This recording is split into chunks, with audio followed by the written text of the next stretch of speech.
podcast, The Book Isn't Necessarily Better. I'm Roxanne, and I work at the Community Library Network. And here's my co-host, Michaela. Hi, I'm Michaela. Today we have a very special guest, our boss, supervisor, and manager of the Post Falls Library, Jennifer Kraft. Hey you guys, I am super excited to be here. Today we're talking about Wuthering Heights, a book written in 1847 by Emily Bronte. I have been really struggling to come up with a brief synopsis of Wuthering Heights because it is a very ponderous, brooding, and complex story. I will try to make this brief. Emily Bronte wrote this in 1847, as you said, under the name Alice Bell. She probably assumed she wouldn't get published as a woman.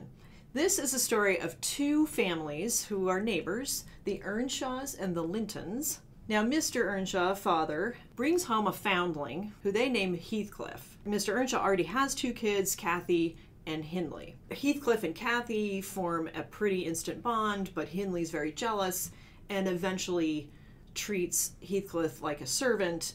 The Lintons, the neighbors, are throwing a party one night. Kathy and Heathcliff sneak over to check it out. Kathy gets bitten by a dog, and she has to stay at the Lintons to recover. While she's there, the son of the Lintons, Edgar, falls in love with Kathy and eventually asks her to marry him. Well, Kathy's pretty torn because she's really in love with Heathcliff, but Heathcliff gets jealous, overhears Kathy saying she would never marry Heathcliff because he's destitute, and Heathcliff doesn't. So Kathy marries Linton. A couple of years later, Heathcliff returns. You don't really know from where, but he's wealthy, he's handsome, he's well-dressed, he's well put together. So he starts hanging out, trying to get in with Kathy again. This, of course, drives Mr. Linton crazy. So this is where all of the really ugly stuff starts to happen. Kathy and Mr. Linton have a child that they name Kathy. Heathcliff is horribly jealous and out for revenge, so he woos Edgar's sister, Isabella, and they eventually have a child. Long story short, the children of the two former star-crossed lovers eventually get together. Kathy dies. Heathcliff eventually kind of goes mad because he keeps seeing Kathy's ghost out on the moors where they used to meet as lovers. So that's about as clear as mud. So when I read the graphic novel version recently, thankfully they had a family tree in the front that really helped, and I honestly had to refer to it on almost every page. Oh my god. How long have you been a fan of this story? Well, it's interesting because I originally saw the 1939 version of the movie directed by William Wyler that has Laurence Olivier as Heathcliff and Merle Oberon as Kathy, and I was very into black and white movies when I was in high school, so I hadn't read the book yet. So I was a huge fan of the movie because it's so romantic and the landscapes are so sweeping and darkly brooding like I was as a teenager. And it wasn't until I read the book in my 40s that I realized how different the book actually was from the movie. The movie is, this version anyway, ridiculously romantic. They are star-crossed lovers that meet tragic ends. And what year was the movie from? This is 39. Okay. 1939. So sort of golden age Hollywood. Yes. So it's a gorgeous movie to watch, and, you know, they're gorgeous actors, and it seems like much more of a romantic story. When I read the book, I was shocked because they are actually really horrible people. They do nothing but hurt each other at every chance they can get. So the book is really about revenge, which surprised me. And Kathy is a very unlikable. Well, actually, they're all pretty unlikable. I found in the book. A very interesting review, a contemporary review from when this came out in Literary World, that said, in the whole story, not a single trait of character is elicited which can command our admiration. Not one of the fine feelings our nature seems to have formed a part in the composition of its principal actors. In spite of the disgusting coarseness of much of the dialogue and the improbabilities of much of the plot, we are spellbound. Is there anything to like about people in this book? If you're really into unlikable characters, you're going to like their unlikability. It was a difficult read for me after a while because it was so depressing, and I don't like reading about people hurting other people. So I did finish it. I did enjoy it, sort of, but it was a difficult read because there's not much redeeming in most of the characters except the housekeeper, Nellie, who I adored. I'm seeing a lot of similarities when you're saying, like, they're characters that nobody likes. Makes me think of popular TV shows today, or not so distant past, Seinfeld. Everyone is a bad person, or It's Always Sunny in Philadelphia. The whole premise is that everyone on that show is a jerk face. Yeah. I'm trying to think of other ones that are popular. We love them because they're bad people. Yeah. Schitt's Creek is kind of like that. Schitt's Creek, exactly. Yeah. Oh, and Shameless. Yes, Shameless. exactly. Yes. Yeah, Shameless too. Yeah, you almost like them in their unlikability. So do you like Kathy in her unlikability? In the movie, not the book. So is she unlikable in the movie as well? A little bit, but Okay. she's more likable. And maybe, that was the Hollywood spin on it, too. That in the movie, she's torn with her feelings. In the book, she's very manipulative. Okay. More so than she is in the movie. Okay. At least the version that I saw. But, for me, the most significant difference between the 1939 film version and the book is the film version leaves it at Kathy dies, and then Heathcliff shortly after dies, but there is no mention of the fact that she had a baby. So they entirely cut out part 3, essentially. They cut out the whole second half, which follows the children of Heathcliff and Kathy developing their lives and then coming together. When I read the book, I was remembering that she's sick and she dies, and then he goes mad and dies. In the book, when I read that passage, that was like, wait a minute, she's pregnant, and her husband isn't by her side, but Heathcliff is, and she has a baby and dies. So that was such a shocker in the book. So it's like, oh, wait, and in the movie baby she just dies. In the movie she just dies, From and that's what? where it ends. They from don't living in the 1840s or what? Grief really is the way they make it out. Okay. That she's consumed by, her love of Heathcliff, but she's now married to Mr. Linton, and she's so grief-stricken. Or that's how I remember it anyway, that she just sort of succumbs. Sounds like somebody made some choices she regrets. Quite a few. Yeah. We all watched different adaptations. Jennifer watched the 1939, probably the most famous one. I watched a really lesser known one, but when I saw it was starring Tom Hardy. He's Bane from Batman, and he is pretty much in Inception. He's in everything. He's an amazing character actor. I knew that would be the one to watch. So it's from 2009, so he's about 30 in it. So he plays everything from a man of about, 18 when they're sort of falling in love now that they've grown up, to a man of 50. He's very brooding and attractive. I don't know if he's wearing a wig. I don't know how I feel about him in long hair. But this is a great cast because it also has Andrew Lincoln playing Linton. Andrew Lincoln, if you've seen Love Actually, the now problematic Christmas film, he's the guy who does the cue cards to Keira Knightley, saying that he loves her forever when his best friend's in the living room. He's also on The Walking Dead, so he's super famous today, and he plays sort of a sappy, sentimental guy. So yeah, mine was from 2009, and then Michaela, what did you watch? I watched the 1992 version with Ralph Fiennes and Juliette Binoche, which I have to say was very beautifully filmed. Everything in it looked stunning.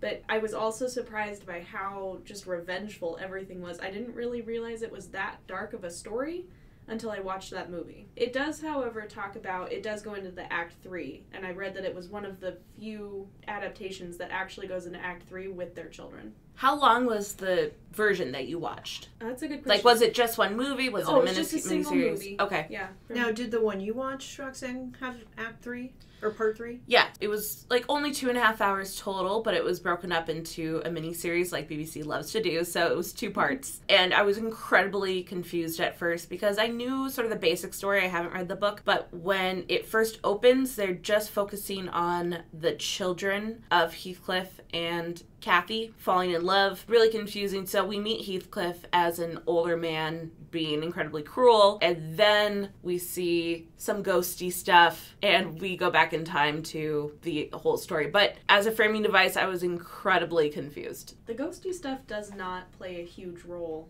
in the Ralph Fiennes movie. Okay. There's like a small mention of it at the very beginning Yeah. and at the very end, and nothing in between is ghostly at all. Okay.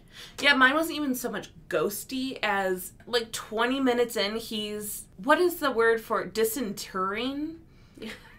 Like, 20 minutes in, he is digging up her coffin, opening it up, and then making out with her skeleton face. Oh.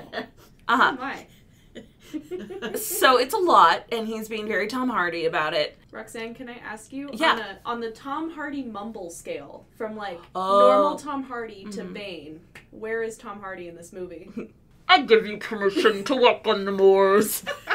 No, he's not so much mumbly as, like, groany and tortured. I mean, he's super attractive the entire time. He's being Right. tortured. But, yeah, he's pretty mumbly. He's pretty mumbly and angry. So I don't know if I remember any corpse digging from So he doesn't make out with a skeleton in the book. He might, honestly, it's been a while since I've read the book, but in the graphic novel version, I don't think he digs up a corpse. But it does start with a tenant coming to meet with Heathcliff. He's not dead yet. He comes to meet with Heathcliff because he wants to rent out one of Heathcliff's properties. So it does kind of start modern, or, day of, and Heathcliff is going sort of mad. And then Nellie, the housekeeper, tells the story to the visiting tenant. So it does start with like day of, and then it goes back in time, and then brings the story up to Heathcliff going mad and running out into the moors and basically freezing to death. Oh, okay. In my version, he shoots himself at the end. Oh. So he doesn't shoot himself in your version?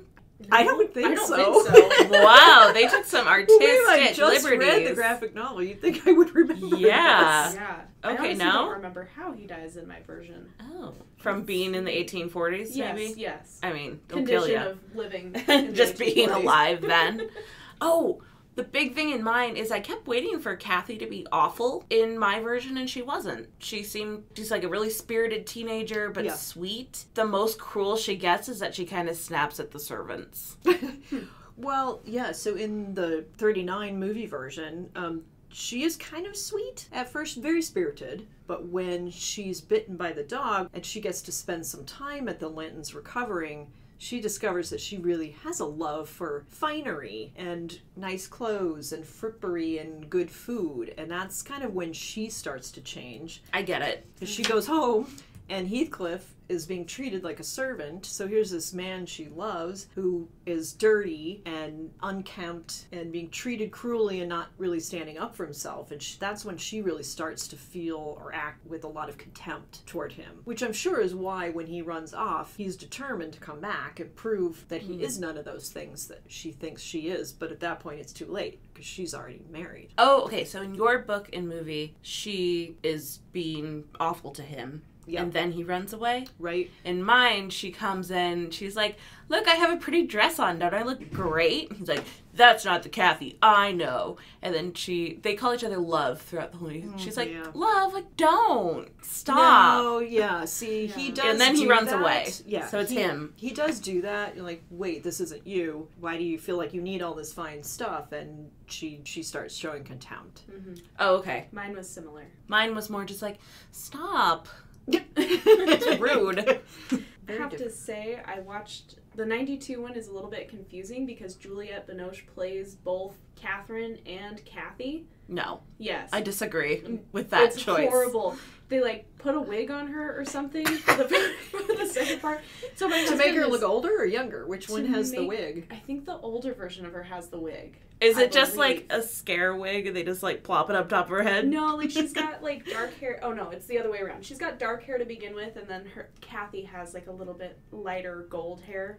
It's kind of like Linton's. Okay. And I have to say, my husband was so confused. He had no idea what the plot of this movie was, and he was like, "She's dead. Why is she back?" So And not even in ghosty form. Yeah, not even ghosty. She's just back. So I and she think- looks exactly the same. Well, yeah, and I think Catherine and Edgar Linton's daughter, that they named Catherine, which doesn't help.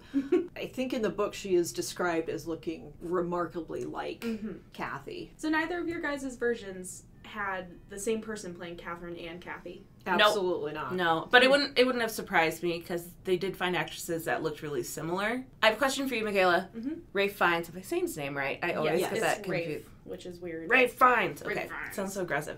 So Ralph Fiennes, he's been in a lot of roles, especially so he goes from Schindler's List, and then 10 years later he's in Made in Manhattan, the rom-com with Jennifer Lopez. Yeah, love it. How is he as a Heath? I love him as Heathcliff, except for his wig. He is wearing the most terrible Another wig. wig? Another Oh. wig. It's really bad. Is it just a cat? It basically, yes. Well, just why a does cat. he need a wig? He's a He's good-looking guy. a good-looking guy. Yeah, I don't know. I think it's to make him look more wild. Heathcliffy? Yeah, more Heathcliffy for sure. He's a really good Heathcliff. I believe him 100% when he gets jealous and crazy later on in the movie. He plays that off very well. Do we want to talk about some other adaptations? There are some other things out there. Yes, please. Yeah, do Oh, it. okay.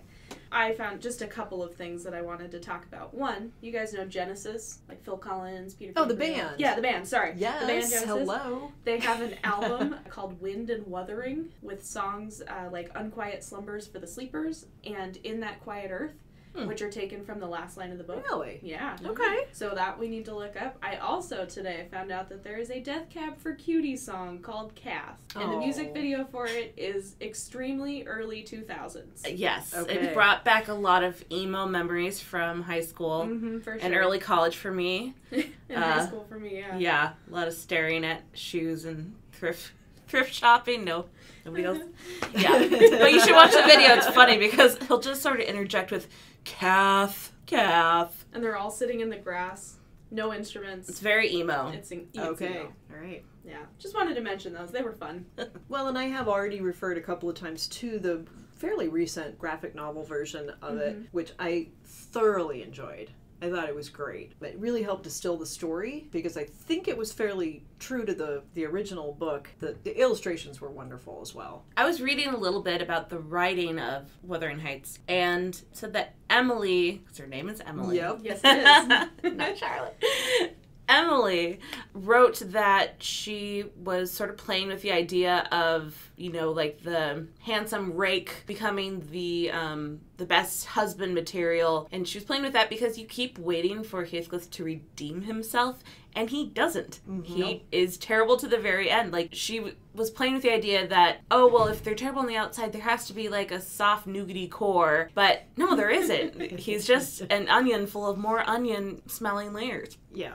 I think there was potential at the beginning when he's brought home. If he had been welcomed and embraced by both of the kids there, I think there had been potential, but I think it was pretty quickly eroded. So do you think nurture or nature, he was made a sociopath, and we could debate if he is yeah. one, or do you think he already had that in him and the trauma of growing up in that situation brought it out in him? I don't know. I mean, I can't imagine that having been a foundling, we don't know what his background was before he was brought to the Earnshaws, but And if somebody's not familiar what a foundling is, what would you say a foundling is? it's kind of not clear, but basically I think he's a street urchin or street child that doesn't seem to have any attachment to any adult. There's not a parent, he's not in an orphanage, and it seems to be that Earnshaw finds him and takes pity on him and brings him home.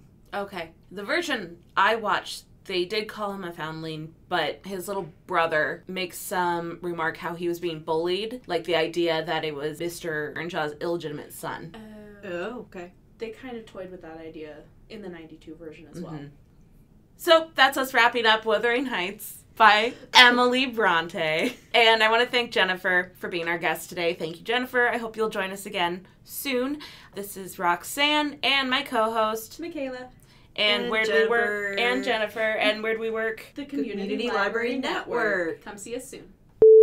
This is Roxanne. I'd just like to go over some of my notes I took when I was sort of mini live blogging Wuthering Heights when I was watching it. I'm just going to go through a few questions and concerns I had. So, 1, Kathy seems like a sweet girl in the beginning. Haven't seen her temper yet.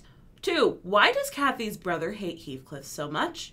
3, Nellie the maid is portrayed as a fuss budget. 4, why hasn't Tom Hardy won an Oscar yet? 5, is Heathcliff a sociopath? And to conclude, what am I on, 7? 6. 6. Andrew Lincoln Plays Linton! ! And it is a novel from the 1840s written by Charlotte Bronte. Emily. No. Emily, because her name is Emily. Yep. Yes, it is. Not Charlotte. One of the Bronte sisters. It took me a while to figure out which one.